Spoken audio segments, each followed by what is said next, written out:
आपला Marathi big boss. नमस्कार मित्रांनो, मी आहे मुंबईचा मुलगा राहुल भोज आणि तुम्ही बघता तुमचा फेवरेट चॅनल टेली खजाना.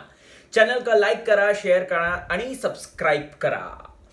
So big boss Marathi season 4 की अगर बात करें दोस्तों, तो ये डे 1 से ही बवाल मचा रहा है. मतलब कि मैं यहां पर देखूं तो भैया मैं तो हैरान. इतना ट्विस्ट एंड टर्न अगर ये लोग हिंदी बिग बॉस में डाल देते तो सोचिए आज इनकी टीआरपी क्या 1 नंबर पर जाती. यहाँ पे ना जी, हिंदी बिग बॉस में तो यहाँ पर बुला बुला के आपको बताया जा रहा है कि आपको क्या करना है. अच्छा टीना, आपको लड़ाई करनी है. अच्छा शर्लिन शारीन भानोट, आपको है ना ये चीजें करनी है, वो चीजें करनी है. But big boss Marathi season 4 के इस एपिसोड को प्रीमियर नाइट के बाद अब जो एपिसोड नंबर 1 आया उसको देखने के बाद मेरे पास एक शब्द है, वो है thriller. Pure and pure thriller. ऐसा लग रहा था जैसे कि अब्बास मस्तान की फिल्म देख रहा हूं. जिस तरीके से उनकी फिल्मों में रेस में ऐसे ट्विस्ट एंड टर्न होते हैं ना, हमें एंड मोमेंट तक ये हम वेट करते रहते हैं कि आखिरकार क्या होगा क्या होगा क्या होगा.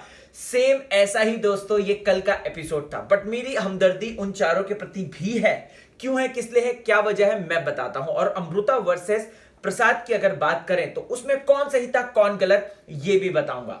तो चलिए अपनी जॉयफुल राइड को शुरुआत करते हैं. तो सबसे पहले तो हम लोग देखते हैं कि बिग बॉस ने ये अचानक से अलता भलता कुछ कह ही दिया, बोल दिया कि भैया आपको जो 4 गुट बने हैं, इन चारों गुट में से एक एक को निकालना है बाहर. तो यहां पर दोस्तों एक एक को जिनको बाहर निकालना है, मतलब मैं सोच रहा हूं कि इनके लॉजिक कितने इलॉजिकल हैं. ये लोग क्या बोलते हैं कि आपने पानी पिया, ग्लास नहीं धोया, ओके गॉट इट.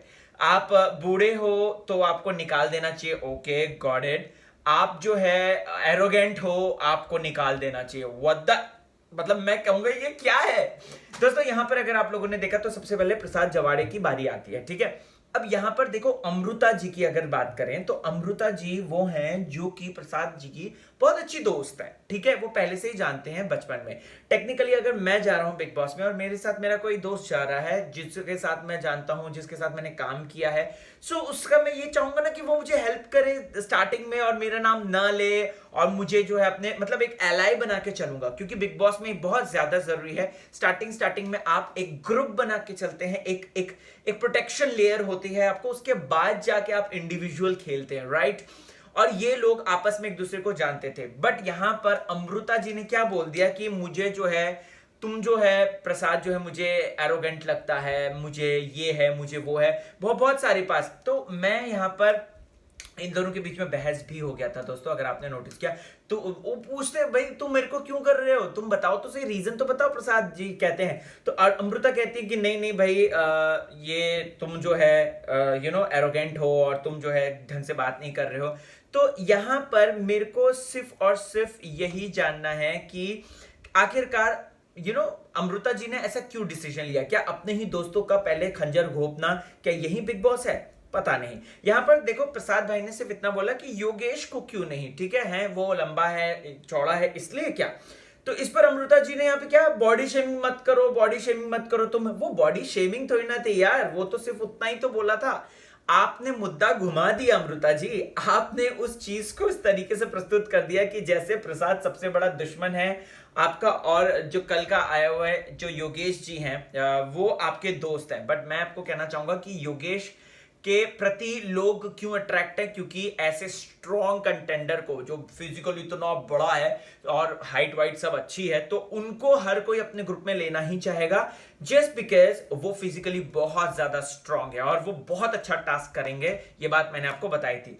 तो ये मैं आपको बता दूं तो दोस्तों फर्स्ट एपिसोड में इस तरीके से, मतलब जो अगर देखा जाए अमृता जी को कायदे से सपोर्ट करना चाहिए था प्रसाद भाई का, और प्रसाद जी को सपोर्ट करना चाहिए था कायदे से अगर देखा जाए तो. बट उन्होंने इस तरीके से अपने ही दोस्त के पीछे जो है खंजर घोंप दिया. मुझे जो है ये अपना बिग बॉस हिंदी की रश्मि और डेबोलिना की याद आ गई, क्योंकि वो उन्होंने भी आपस में ऐसे ही किया था पिछले सीजन में आके.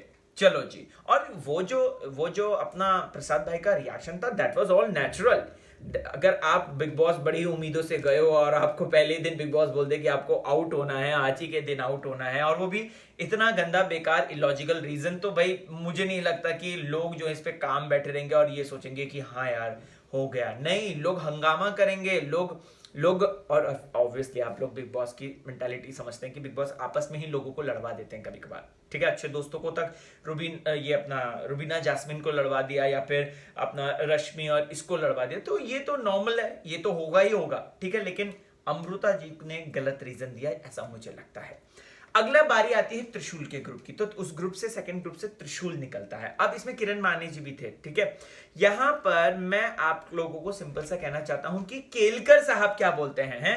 कल मैं केलकर जी की तारीफ कर रहा था और मुझे लग रहा था कि ये वो केलकर नहीं होंगे जो कि बिग बॉस सीजन 2 में आए थे, जो जास्ती बात करो नको, जास्ती बात करो नको कहते थे। तो यहां पर मुझे लग रहा है कि शायद वही केलकर जी है जो पुनर्जन्म लेकर आ गए हैं, मतलब कि पुनर्स्टार्ट करने के लिए लेकर आ गए, ऐसा लगा। क्योंकि इतना बेकार, सबसे ज्यादा बेकार रीजन ये केलकर जी ने दिया कि मैंने देखा सबने पानी पिया और ग्लास धो के रख दिया, आपने जो है ग्लास धो के नहीं रखा, उसकी वजह से। अरे भाई, यहां पर बेचारा त्रिशूल कह रहा है मेरे को तो प्यास ही नहीं लगी, मैंने तो घर में आके पानी तक नहीं पिया। व्हाट आर यू सेइंग, मतलब ये क्या बोल रहे हो आप, कुछ भी, मतलब कुछ भी।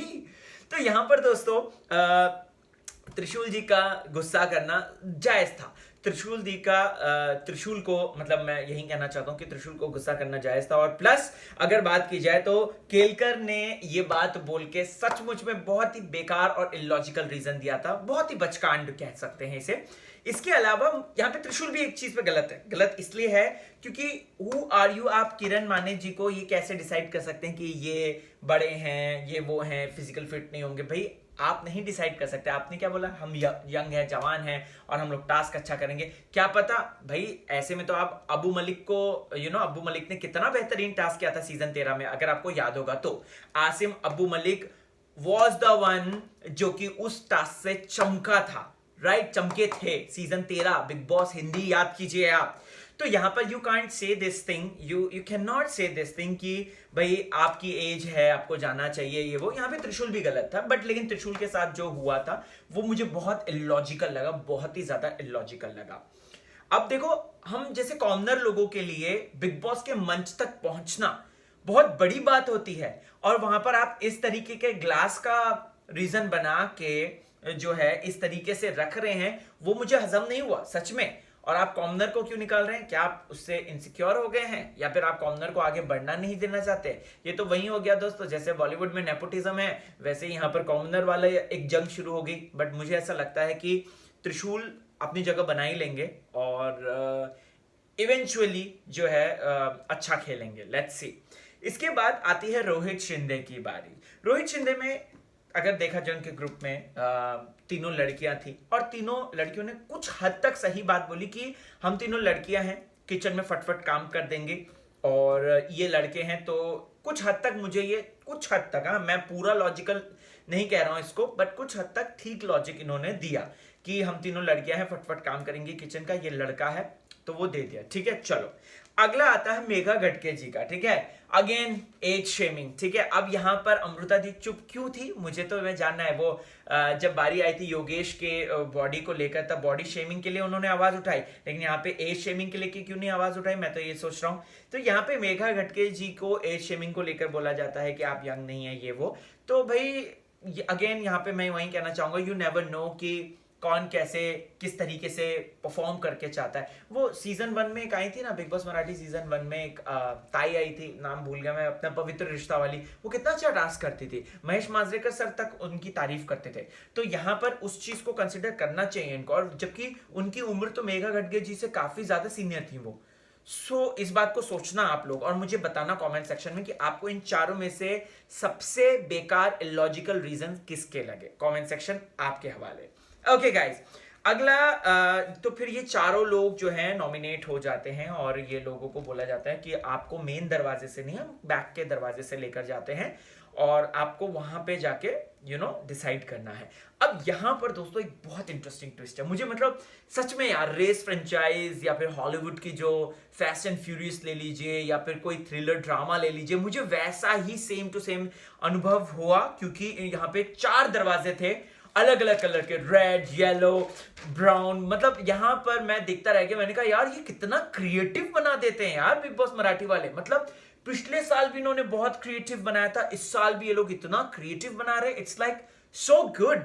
तो यहां पर इन्होंने क्या किया कि दरवाजे बना दिया और दरवाजों के पीछे ये फॉर्चून डोर्स थे और इन दरवाजों के पीछे आपकी जो है किस्मत थी कि आप जो भी एक दरवाजा खोलोगे वो आपकी किस्मत होगी। अगर आपको इट फिल्म याद होगी जो हॉलीवुड की थी, उसमें भी ऐसे था, एक में था डेंजर, एक में था सबसे ज्यादा डेंजर, एक में था लेस डेंजर। उन लोगों ने लेस डेंजर खोला था, उसमें सबसे ज्यादा डेंजर आ गया था। याद है आपको वो बच्चों ने इट में? तो यहां पर सेम ऐसे ही होता है। तो ये लोग जो है सोच समझ के कि एक में था कि आप इसी दिन नॉमिनेट इविक्ट हो जाओगे, एक में था कि आप रुकोगे, एक में था कि आप रुकोगे तो से लेकिन नॉमिनेटेड होगे। तो ये सारी चीजें सेफ हो जाओगे लेकिन आपको घर में नहीं रुकना पड़ेगा, आप कहीं और रुकोगे। तो ये लोग रेड कलर का, मुझे पता नहीं क्यों अंदर से लग रहा था शायद ये लोग रेड ही चुनेंगे क्योंकि माता रानी का कलर होता है रेड। तो मुझे लग रहा था कि शायद ये रेड कलर ही चुनेंगे और इन्होंने रेड कलर ही चुना।